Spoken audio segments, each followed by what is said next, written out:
এর সাথে আরো একটা স্ক্যাটারিং ফ্যাক্টর আমাদের থাকে, সেটা হচ্ছে জিওমেট্রিক্যাল স্ক্যাটারিং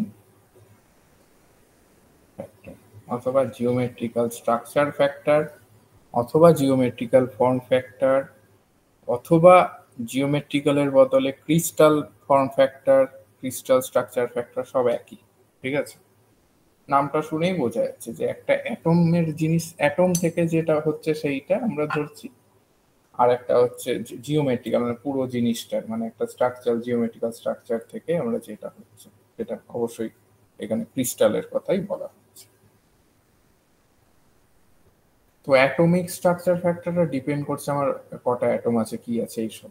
ঠিক আছে, আর জিওমেট্রিক্যাল স্ক্যাটারিং ফ্যাক্টরটা ডিপেন্ড করছে আমার ক্রিস্টালের ইউনিট সেল। ইউনিট সেল কি মনে আছে? আচ্ছা,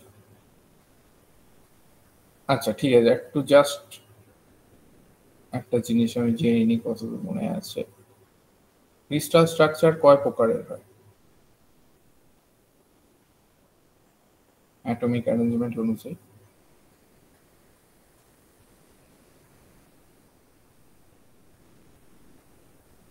একটা হচ্ছে সিম্পল কিউবিক, আর না, না, না, আমি ওইগুলো বলছি না, আমি একদম বেসিক সিম্পল কিউবিক, আর একটা হচ্ছে বডি সেন্টার্ড কিউবিক, আর ফেস সেন্টার্ড কিউবিক। সিঙ্গেল কিউবিকটা কেমন হয়? সিঙ্গেল কিউবিকটা আমি যদি একটা কিউব আঁকি,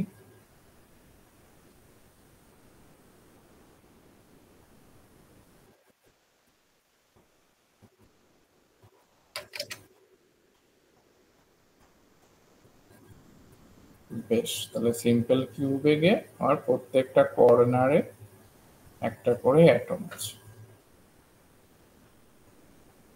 তো প্রত্যেকটা কর্নারে যদি অ্যাটম থাকে, তাহলে আমার এই যে আমার এই ইউনিট সেলটার মধ্যে টোটাল অ্যাটম কত হচ্ছে, এফেক্টিভ নাম্বার অফ অ্যাটম, সেটা কি করে হচ্ছে?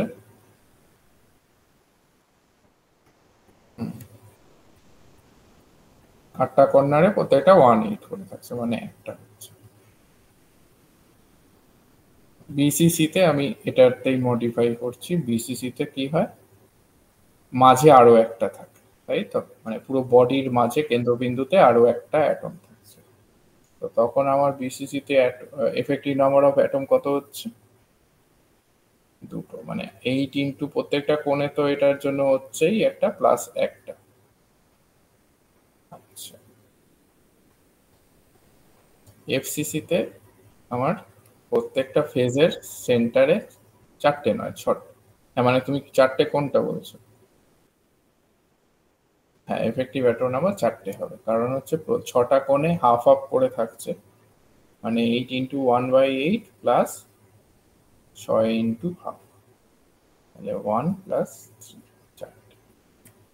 ঠিক আছে, এটা একবার ঝালিয়ে নিই, যদিও এখানে হয়তো লাগবে না, সেটা আমি জাস্ট ইয়ে করে নিই। যাই হোক, প্রত্যেকটা মানে এটা একটা ক্রিস্টালের ইউনিট সেলের উপর ডিপেন্ড করে। আর এই জিনিসটা মানে কি বলবো, এই যে আমার এক্স রেটা ডিফ্র্যাক্টেড হচ্ছে একটা ক্রিস্টালে, এটার যে এক্স ডিফ্র্যাক্টেড এক্স রের যে ইন্টেন্সিটিটা, এই ইন্টেন্সিটিটা কার কার উপর ডিপেন্ড করবে? এটা ডিপেন্ড করে হচ্ছে তোমার প্রত্যেকটা অ্যাটমিক স্ক্যাটারিং প্রত্যেকটা অ্যাটমের যে আমার অ্যাটমিক স্ক্যাটারিং ফ্যাক্টর থাকছে তার উপর একটা ডিপেন্ডেন্সি থাকছে, এবং সেটা আমরা দেখবো অ্যাট লাস্ট, আমরা ম্যাথামেটিক্যাল এক্সপ্রেশনে দেখবো যে সেটার একটা ডিপেন্ডেন্সি আছে সেইটা, এবং type and distribution of atoms, মানে ইউনিট সেলটা কি টাইপের এবং ইউনিট সেলের মধ্যে অ্যাটমটা কিভাবে ডিস্ট্রিবিউটেড থাকে, এগুলোর উপর কিন্তু একটা জিওমেট্রিক্যাল স্ট্রাকচার ফ্যাক্টর বা ক্রিস্টাল স্ট্রাকচার ফ্যাক্টরটা ডিপেন্ড করে। আচ্ছা, আমরা ডেফিনেশনের মানে ফর্মুলাটা একদম দেখে নিই। ফর্মুলাটা আমরা এইভাবে দেখো আমরা টোটাল স্ক্যাটারিং অ্যামপ্লিটিউডের একটা ফর্মুলা দেব, সেটা কি হচ্ছে, সেটাকে আমরা F h dash k dash l dash দিয়ে লিখতে পারি। সেইটা ইকুয়াল টু হচ্ছে amplitude of radiation scattered by entire unit cell divided by amplitude of radiation scattered by an electron, যেটা কিনা অরিজিনের আছে, ঠিক আছে। এবার আমি এই ছবিটাই দেখি, আমি সিম্পল কিউবিকের ছবিটা মাঝখানে এইগুলো আমি মুছে দিচ্ছি।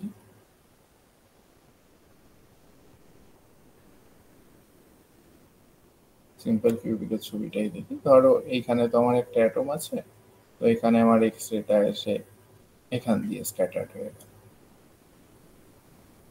এটা 1 নম্বর, যদি এটা 2 নম্বর, এখানে প্রত্যেকটা অ্যাটমের ক্ষেত্রে এক্স রেটা এসে এইভাবে স্ক্যাটার হবে। আমি 1 2 3 4 করে 8খানা অ্যাটম আমি নাম্বারিং যদি করি, তো তার আমার এইটার হচ্ছে আমার অ্যাটমিক স্ক্যাটারিং ফ্যাক্টর 1 নম্বর অ্যাটমটার F1, 2 নম্বর অ্যাটমটার F2, এইভাবে F3 F4 ভাবে এই F8 অবধি যাবে, এবং যতগুলো থাকবে এখানে সিম্পল কিউবিকের ক্ষেত্রে 8টা, আরো যদি থাকে সেটা আরো হবে। তো আমার F1 F2 এরকম করে করে আমার যাবে আলটিমেটলি। এটা হচ্ছে আমার অ্যাটমিক স্ক্যাটারিং ফ্যাক্টর, ঠিক আছে। এবার আমরা ধরছি যে এক্স রেটা ফার্স্ট অ্যাটম দিয়ে আর কি স্ক্যাটার্ড হয়েছে, মানে ফার্স্ট অ্যাটমের যে এক্স রে স্ক্যাটারিং সেটা ধরছি। সেইটা তখন সেই কেসে আমার কি হবে, phase difference between X ray scattered from first atom আর X ray scattered from electron, সেটা ফেজ ডিফারেন্সটা π1 হবে। সেমনি ভাবে সেকেন্ড অ্যাটমের ক্ষেত্রে আমার এই জিনিসটা হবে π2 ফেজ ডিফারেন্স, π3 এভাবে হতে হতে যাবে।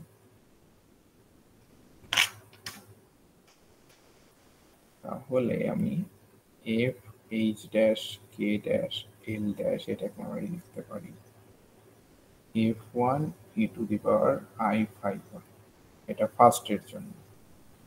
এটা হচ্ছে F2 e two the power i5, এটা হচ্ছে সেকেন্ড অ্যাটমটার জন্য। এইভাবে চলতে থাকবে সেটা। তো আলটিমেটলি আমি এইভাবে লিখতে পারি, সামেশন দিয়ে দিয়ে একটা আমি এটাকে জে দিয়ে দিলাম, তাহলে আমার হলো F J E to the power i5।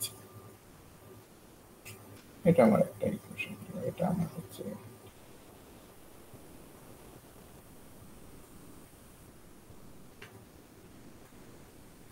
এইবার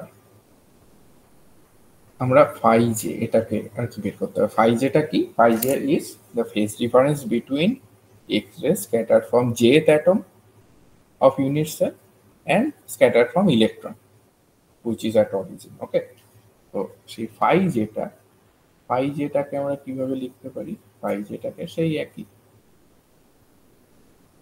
আর ডট এন ছিল, এখানে আমি একটা আর জে নিয়ে চলে এলাম। এনটা হচ্ছে normal vector to the scattering plane, আমরা জানি।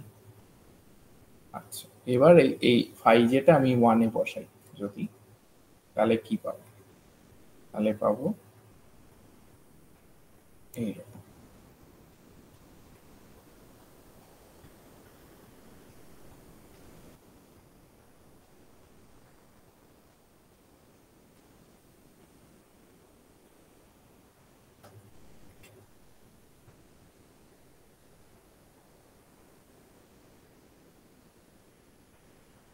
হলো।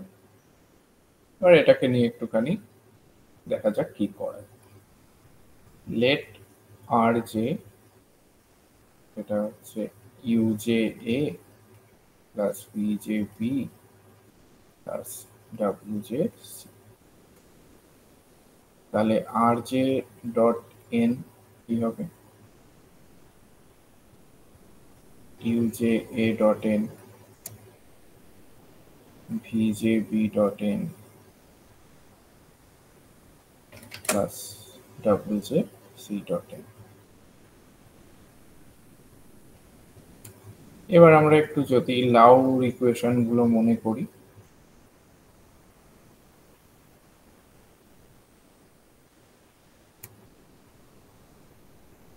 ফ্রম লাউস ইকুয়েশন আমরা এই জিনিসটা দেখেছি।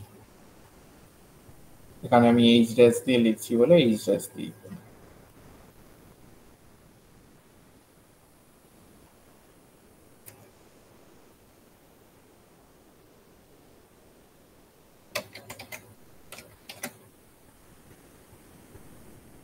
হলো। তো সেখান থেকে আমি কি পাচ্ছি,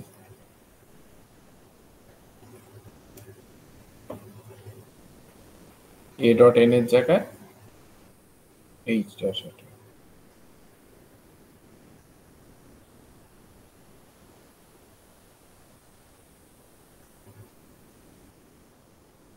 কি কি কমন যাচ্ছে, ল্যামডাটাই একমাত্র কমন।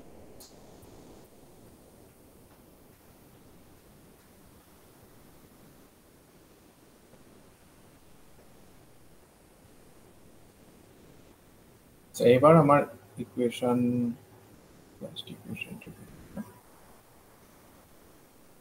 এইটাই যে আর জে ডট এন, এই জায়গাটা এবার এইটা বসিয়ে দেবো আমরা, ঠিক আছে।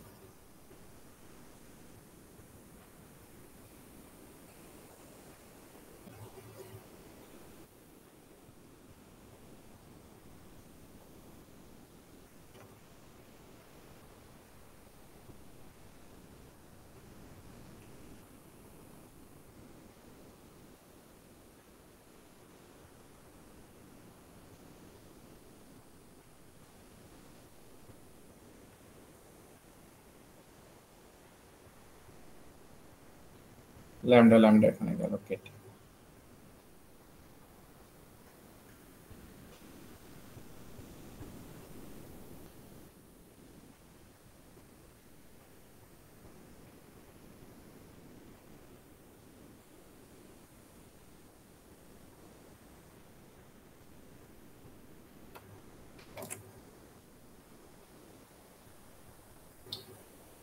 এই জিনিসটা এলো। এবার আমি যদি ধরে নিই যে আমার যতগুলো অ্যাটম আছে প্রত্যেকটা অ্যাটম আইডেন্টিক্যাল, তো আমার এফ জে এর আর কোনো ব্যাপার থাকলো না, সেটা এফই হয়ে গেল প্রত্যেকটার জন্যই এফ। তাহলে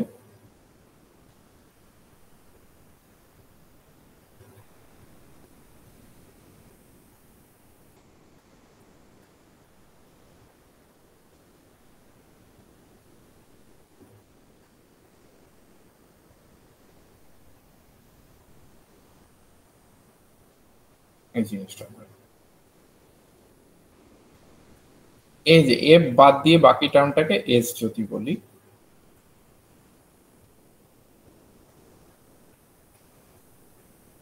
এফ ইন্টু এস, এফটা তো আমরা আগেই দেখেছি, অ্যাটমিক স্ক্যাটারিং ফ্যাক্টর। এসটা আমার এখানে হয়ে গেল জিওমেট্রিক্যাল স্ক্যাটারিং ফ্যাক্টর। তাহলে আমরা এটাই দেখতে পাচ্ছি যে আমার এই ক্যাপিটাল এফটা কি ছিল, ক্যাপিটাল এফটা, ক্যাপিটাল এফ এর আমার নামটা কি ছিল, ক্যাপিটাল এফটা হচ্ছে আমার টোটাল স্ক্যাটারিং অ্যামপ্লিটিউড। আমি ওটাই দেখছি যে টোটাল স্ক্যাটারিং যে অ্যামপ্লিটিউডটা সেটা আমার তার অ্যাটমিক, প্রত্যেকটা অ্যাটমের অ্যাটমিক স্ক্যাটারিং ফ্যাক্টরের উপরও ডিপেন্ড করছে, এবং সেই অ্যাটমগুলো দিয়ে যে ক্রিস্টালটা তৈরি হয়েছে অবশ্যই তার জিওমেট্রির ওপরও একটা ডিপেন্ড। ইন জেনারেল সাধারণ বুদ্ধিতে তো সেটাই হওয়া উচিত। আমার টোটাল স্ক্যাটারিং ফ্যাক্টর প্রত্যেকটা অ্যাটমের যা যায় তার সাথে মাল্টিপ্লাই হবে সেই অ্যাটম, মানে সেখানে কিভাবে তার জিওমেট্রিটা রয়েছে, এই দুটো ফ্যাক্টরের উপর ডিপেন্ড করছে। এইবার আমি তখনই বললাম যে এই একটা কথা বলেছিলাম যে আমার যে স্ক্যাটার্ড হওয়া যে আমার এক্স রে, তার যে ইন্টেন্সিটিটা সেটা কার কার উপর ডিপেন্ড করছে, ইন্ডিভিজুয়াল অ্যাটমিক স্ক্যাটারিং ফ্যাক্টর উপর মানে এফ, এবং type and distribution of atoms within unit cell, সেইটা এস এর মধ্যেই ঢুকে যাচ্ছে, তো এই এগুলোর উপর ডিপেন্ড করছে। এবার আমি যদি বলি আমার ইন্টেন্সিটি অফ ডিফ্র্যাক্টেড বিম যদি আই হয়, সেটাকে আমরা এইভাবে লিখতে পারি, এফ এফ স্টার। ঠিক আছে, এই f into f star, ultimately সেটা হয় মড এফ স্কোয়ার। এবার আমরা জানি যে e to the power i theta, সেটাকে আমরা কিভাবে লিখতে পারি, cos theta plus i sine theta. এইভাবে তো যদি লিখতে পারি, তো আমার এখানেও তো e to the power i something রয়েছে, তো এটাকে এইভাবে আমরা লেখা যেতেই পারে, f h dash k dash l dash equal to F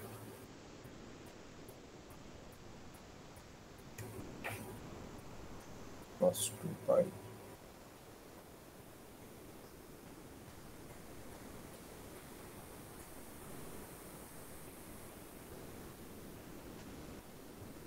plus I sin 2 pi।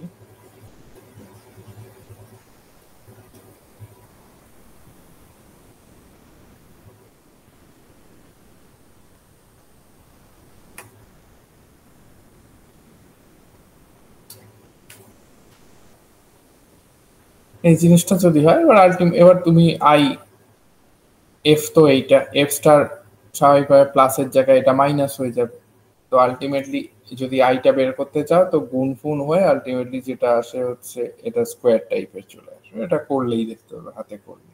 ঠিক আছে, তো এই জিনিস গেল হচ্ছে তোমাদের স্ট্রাকচার ফ্যাক্টরের ব্যাপার। এরপর যে জিনিসটা আসে সেটা হচ্ছে ডিফ্র্যাকশন টেকনিক। কার diffraction? X ray diffraction.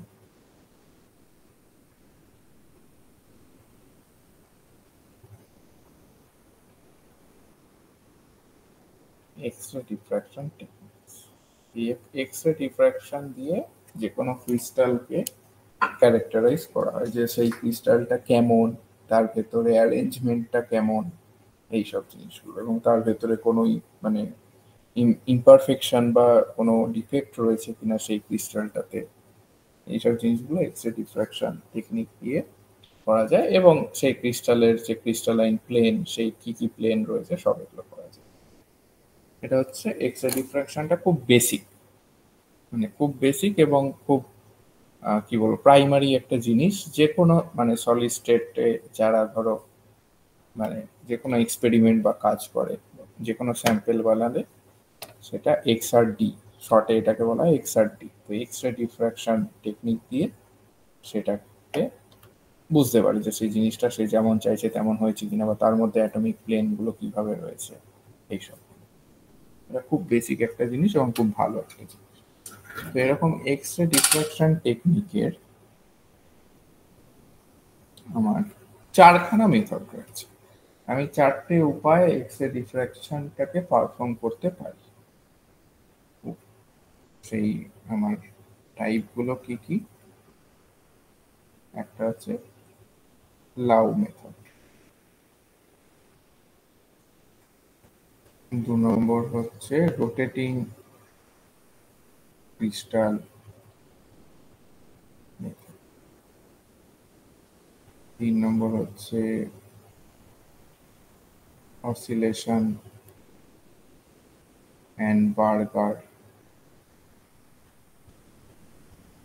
Precision method,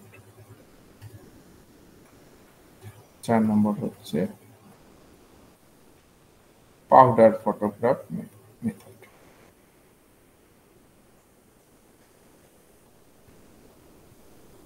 এই চারটের মধ্যে পার্থক্য কি কি আছে? পার্থক্য এটা যদি আমরা থিটা ধরি আর একটা যদি আমরা ল্যামডা, আচ্ছা ব্র্যাগের যে এগুলো সবই এক্স রে ডিফ্রাকশন মানেই হচ্ছে আমার Bragg formula, 2d sine theta equal to n lambda. ডিটা তো অ্যাটমের ইন্টারপ্লেনার ডিসটেন্স, ওটা তো তোমার হাতে নেই, তোমার হাতে আছে হচ্ছে থিটাটা, ল্যামডাটা, এই দুটো ভেরিয়েবল তোমার হাতে আছে। লাউ মেথডে থিটাটাকে আমরা ফিক্সড রাখি, ফিক্সড রেখে আমরা যে এক্স রে দিয়ে এক্সপেরিমেন্টটা পারফর্ম করি সেই এক্স রে আমরা ওয়েভলেন্থটাকে ভ্যারি করি। ঠিক আছে, করে করে করে করে দেখি যে কোন পার্টিকুলার ওয়েভলেন্থে আমার ডিফ্র্যাক্টেড হচ্ছে ওই অ্যাঙ্গেলে। রোটেটিং ক্রিস্টাল মেথডে আমার থিটাটাকে ভ্যারি করাই, শুধু রোটেটিং কেন বাকি সবকটাতেই অ্যাকচুয়ালি আমরা থিটাকে ভ্যারি করাই এবং ল্যামডাটাকে আমরা ফিক্সড রাখি।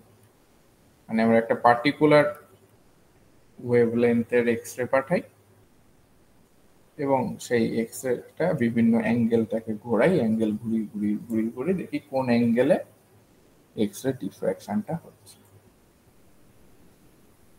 তো তোমাদের সিলেবাসে খুব সম্ভবত এই দুটো রয়েছে, লাউ মেথড আর রোটেটিং ক্রিস্টাল মেথড। তো সেইটা লাউ মেথডটা একটু দেখে নিই আমরা হালকা করে আজকে।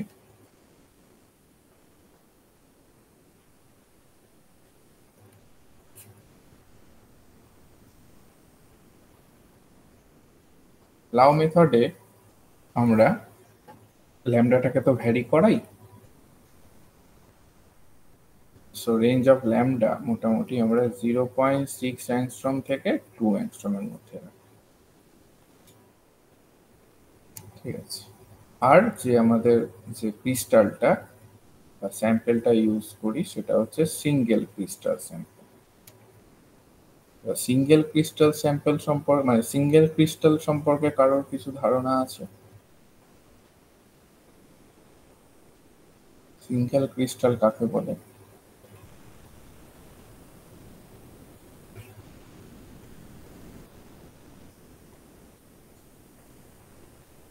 একটা যে কোনো, যদি আমার সলিড স্যাম্পল দেখি তার মধ্যে থ্রু আউট দ্য স্যাম্পল যদি আমার ক্রিস্টাল প্লেনস গুলো একই থাকে থ্রু আউট দ্য স্যাম্পল, তাহলে সেটাকে পুরো স্যাম্পলটাকে বলবো সিঙ্গেল ক্রিস্টাল স্যাম্পল। কোনো একটা সলিড স্যাম্পলে আমার এইটুকু জায়গায় ক্রিস্টাল প্লেন এইরকম, আর এখানে আমার অন্য রকম ক্রিস্টাল, অন্য আমার ইন্টারপ্লেনার ডিস্টেন্স অন্যরকম।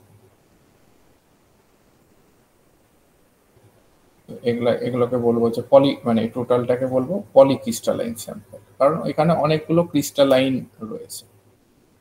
এইটা একটা ক্রিস্টালাইন, এইটুকুর মধ্যে কিন্তু পুরোটা সবটা সমান, কিন্তু এর বাইরে একটা বাউন্ডারি বাইরে অন্য জায়গায় গেলেই দেখা যাচ্ছে যে আলাদা আবার, সেগুলোকে বলে পলিক্রিস্টালাইন স্যাম্পল। পলিক্রিস্টালাইন স্যাম্পল ওই বাকিগুলো পলিক্রিস্টালাইনের জন্য ইজি আর কি, বাকি মেথডগুলো। তো যাই হোক, এটাতে আমরা সিঙ্গেল ক্রিস্টাল ইউজ করব, ডাইমেনশন হয় মোটামুটি এই 1 মিলিমিটার কিউব মতো, ঠিক আছে, 1 × 1 × 1।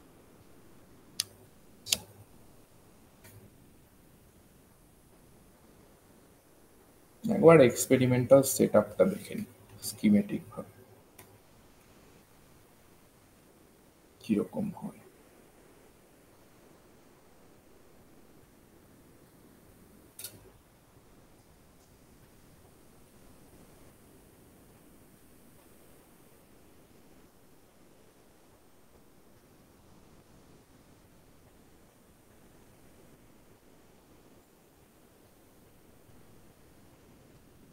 এটা আমার স্ট্যান্ড, এই স্ট্যান্ডের ওপর আমি একটা ক্রিস্টাল রাখি, এটা আমার স্যাম্পল ক্রিস্টাল,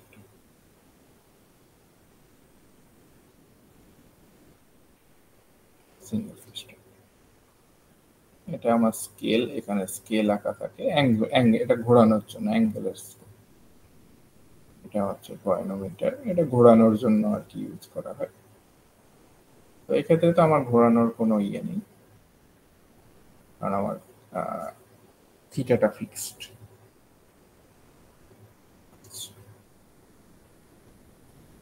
এইখানে আমার এক্স রে সোর্স থাকে। এক্স রে কিভাবে প্রডিউস করা হয় তোমরা আগে পড়েছো, এক্স রে প্রোডাকশন।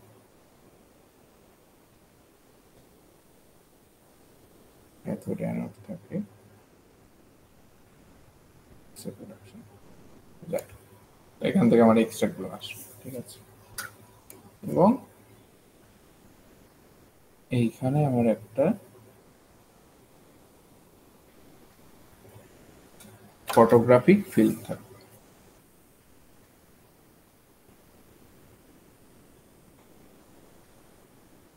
এই ফটোগ্রাফি ফিল্মে গিয়ে এক্স রে এখান থেকে ডিফ্র্যাক্টেড হয়ে এখানে গিয়ে পড়বে ফটোগ্রাফি।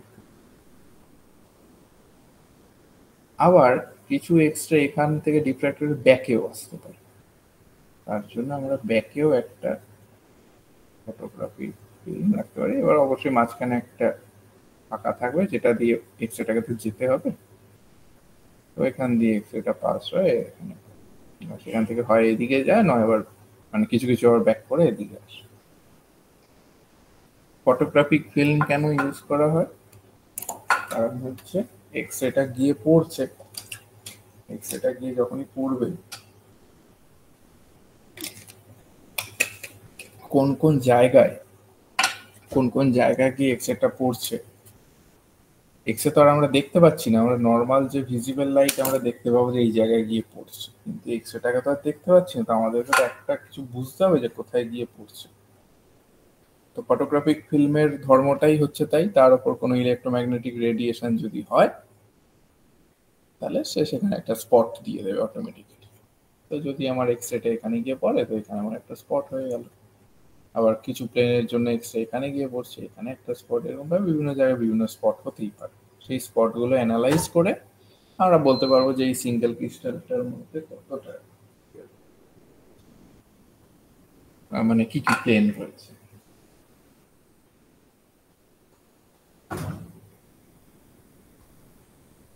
তাহলে আমার আমি তো এই যে এক্স রে আমরা ল্যামডা যেটা ওয়েভলেন্থ সেটাকে ভ্যারি করাচ্ছি, এরকম ভ্যারি করাতে করাতে একটা পার্টিকুলার ওয়েভলেন্থে একটা পার্টিকুলার একটা সেট অফ প্যারালাল বিমস, সেটা ব্র্যাক কন্ডিশন যেটা 2t sin theta equal two n lambda এটাকে স্যাটিসফাই করবে। যখনই স্যাটিসফাই করবে তখনই একটা কনস্ট্রাকটিভ ইন্টারফারেন্স তৈরি হবে এবং আমরা দেখতে পাবো ডিফ্র্যাক্টেড এক্সট্রিম বিম। এবং এই ফটোগ্রাফিক প্লেটটা নিয়ে আমরা যখন অ্যানালাইজ করবো, যখন আমরা ফটোগ্রাফিক প্লেটটাকে দেখবো, যদি আমার এইটা ফটোগ্রাফিক প্লেটটা হয় সামনে থেকে, আমরা দেখবো যদি আমরা এরকম এরকম দেখতে পারি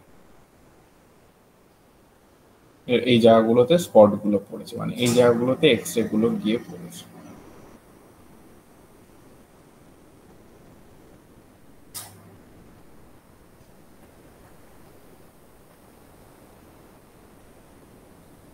এরকম এরকম জাস্ট এই জায়গাগুলোতে স্পট গুলো নেবে। এইখান থেকে আমরা কিন্তু ক্যালকুলেশন করে আমরা মানে বুঝে যেতে পারবো যে এখানে কি কি মানে কি কি প্লেন রয়েছে। অবশ্যই আমরা কি কি এখান থেকে ডিটারমাইন করতে পারবো ক্রিস্টাল সিমেট্রি কি কি রয়েছে, ওরিয়েন্টেশন কি কি রয়েছে, আর কি বললাম ইমপারফেকশন বা ক্রিস্টাল ডিফেক্ট, এগুলো আমরা বের করতে পারবো। এই ছবিটা যদি আমরা দেখি, এটাই আমরা দেখতে পাবো ক্রিস্টাল সিমেট্রি বলতে থ্রি ফোল্ড সিমেট্রি দেখতে পাবো। এই একটা রিং, মানে রিং ঠিক না, মানে এই একটা সার্কেল টাইপের হচ্ছে, এটা একটা থেকে আসছে, এটা একটা বাইরে একটা থ্রি ফোল্ড। তো এরকম ভাবে আমরা অনেক কিছু আর কি ইয়ে করতে পারি। আবার আমরা যদি দেখি ইমপারফেকশন ডিফেক্ট কিভাবে বুঝতে পারবো, ধরো এরকম হতে হতে আমরা দেখছি এই একটা একটা দুটো জায়গা দেখছি যে একটু মানে অন্য মানে একটুখানি এই লাইনে নেই, অন্য ইয়েতে চলে গেছে বা একটু ডিফর্ম হয়ে গেছে। তো সেখান থেকে আমরা বুঝতে পারবো যে হ্যাঁ তাহলে এই ক্রিস্টালটা একটা ডিফেক্ট হয়েছে।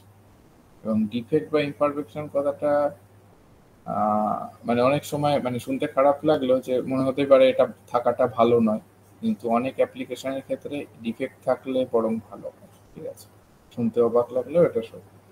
এটা অ্যাপ্লিকেশনের উপর ডিপেন্ড করছে, তুমি তোমার স্যাম্পেলটাকে নিয়ে কি অ্যাপ্লিকেশনে কাজে লাগাচ্ছ সেটা ডিপেন্ড করছে। কিছু কিছু সময় অবশ্যই সিঙ্গেল ক্রিস্টাল হওয়া চাই বা একদম ডিফেক্ট ছাড়া পারফেক্ট একদম ক্রিস্টাল হওয়া চাই।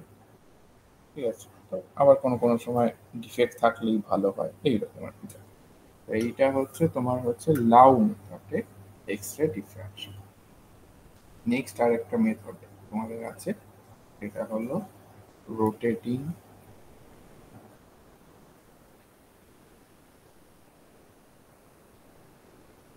Crystal method. এই মেথডটা আমি পরে নিই। আর কি রেসিপ্রোকাল ল্যাটিসটা একটু যদি বলি, একটু যদি মনে করাই, রেসিপ্রোকাল ল্যাটিসের জায়গাতে একটা জিনিস লিখছি, সেটা মনে পড়ে কি?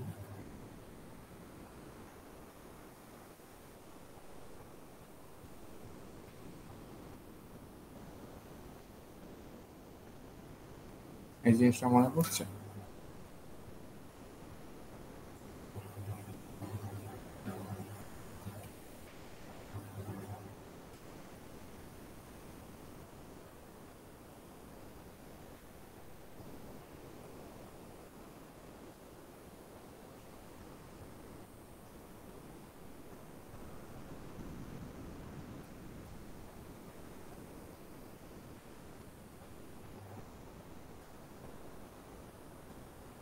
মনে পড়ছে কারোর এক্সপ্রেশন গুলো? B1টা কি? B1, B2, B3?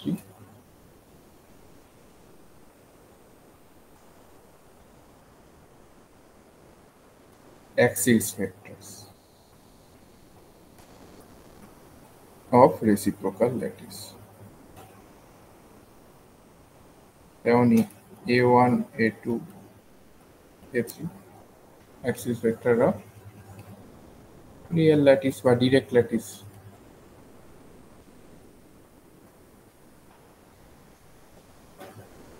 Fourier transform করে রেসিপ্রোকালে নিয়ে আসতে পারি, এবং আর রেসিপ্রোকাল ল্যাটিস ভেক্টরটা এইরকম।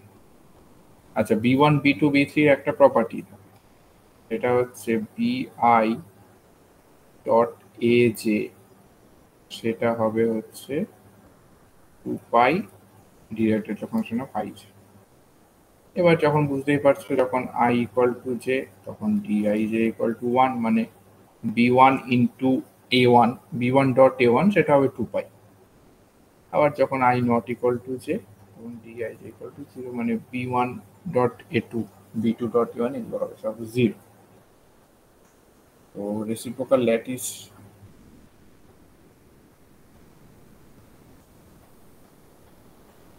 ভেক্টরকে আমরা কিভাবে লিখতে পারি? G দিয়ে লিখতে পারি, সেটাকে এইভাবে লিখতে পারি। V1, V2, V3 এগুলো হচ্ছে ইন্টিজার, এগুলো তুমি যা খুশি লিখতে পারো, এক্সিস ভেক্টর গুলো দিয়ে লিখতে পারো।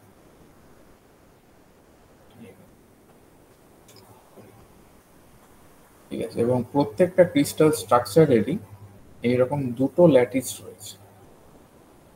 ঠিক আছে, একটা হচ্ছে আমার ক্রিস্টাল ল্যাটিস, যেটাকে ডিরেক্ট ল্যাটিস বলবো রিয়েল প্লেনে, আমাদের 3 ডাইমেনশনাল রিয়েল প্লেনে। আরেকটা হচ্ছে রেসিপ্রোকাল প্লেনে, হচ্ছে রেসিপ্রোকাল ল্যাটিস। ঠিক আছে, তো আমরা যে ডিফ্র্যাকশন প্যাটার্ন গুলো দেখি, যে এক্স রে ডিফ্র্যাকশন করে যে ডিফ্র্যাকশন প্যাটার্ন দেখতে পাই, সেই ডিফ্র্যাকশন প্যাটার্নটা অ্যাকচুয়ালি হচ্ছে রেসিপ্রোকাল ল্যাটিসেরই একটা ম্যাপিং। ঠিক আছে, রেসিপ্রোকাল ল্যাটিসটা এই জন্যই মানে এতটা ইম্পর্টেন্ট। আর একটা জিনিস, যদি ডিরেক্ট ল্যাটিসে আমার ভেক্টর গুলোর ডাইমেনশন, যদি আমার লেন্থের ডাইমেনশনই তো হবে, vector AB, A1, A2, A3 এগুলো লেন্থের ডাইমেনশন, এটা হচ্ছে ডিরেক্ট ল্যাটিস।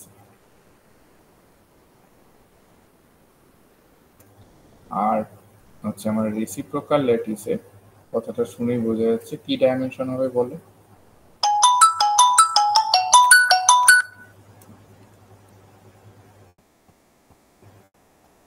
এল ইনভার্স, এই ডাইমেনশনটা। ঠিক আছে, মানে 1 বাই ন্যানোমিটার এরকম ডাইমেনশন, 5 1 বাই ন্যানোমিটার ইউনিটটা সেরকম। ঠিক আছে, এটা হলো। আর একটা লাস্ট একটা জিনিস আমি দেখাচ্ছি, একটু 5 মিনিট ওয়েট করো, আমি আসছি, একটা কল আসছে।